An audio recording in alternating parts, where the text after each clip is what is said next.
Tapi yang tak jelas korban rakyat. Karena ini hanya mak senjata, hanya je petendera. Yang berjatuhan itu korban rakyatnya. Kita siap tak kalau berjatuhan korban rakyat, sedangkan perang belum berhenti, sah-sah mentong. Karena hanya mendung perang fisik. Saya ada tujuan yang betul. Maka dalam sebuah sejarah, udah hanya piu-piu perang sampai menang. Tinggal siro lawan juga. Yang sebuah sisi pandang.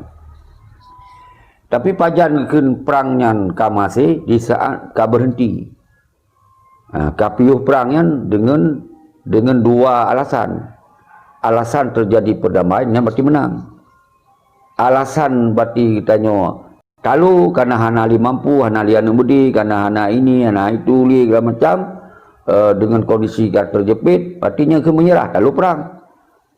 Tapi yang terjadi di Aceh Ronyo menyolong pegah sebuah sisi menang karena kai buat perdamaian. Tapi yang tak sayangkan perdamaian di hana lazim. Yang tak sayangkan perdamaian hana lazim. Apa yang hana lazim? Budi tu iko budi go perlu. Tentera kita yo dibubarkan, tentera go dipegagah ayu hidup susu, hidup segala macam. Hidup alat-alat yang lebih canggih.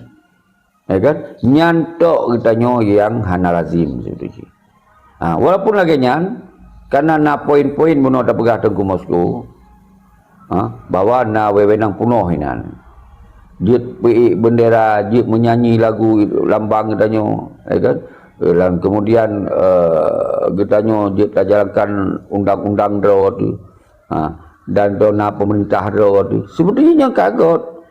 Cuman yang mandum hana jalan pakon, na dua buah faktor hana jalan. Yang sabah karena pemimpin hana yang kedua karena hana yudikatif yang kontrol. Yang kebedeng tentera yang kontrol. Iga itim damai tu kena termakul si kita yang putar tim kena termakul si kawayan. Dua-dua termakul baru lahir damai. Hai betul ni mepoh-poh tu damai. Betul damai ika hak kah cokah hak ke cokeh yang baik hak ke kat larang hak kah yang kajutnya yang baik kon damai. Jadi yang boleh ada pegah orang yang sebuah kelemahan dia.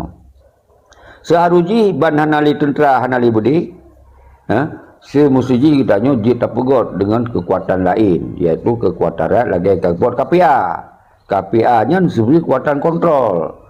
Karena di KPA selamanya hanya dikontrol, karena yang waktu Panglima Roy. Waktu Panglima Roy kenan kahit kontrol. Seandainya kon Panglima yang mungkin Panglima yang perintahkan kontrol mudah yang awasi. Ke dari Indonesia yang pegot kesalahan, dari orang yang mendamai yang pegot kesalahan. Langsung dia tak gerakkan kekuatan tentera yang walaupun kaikoh beri.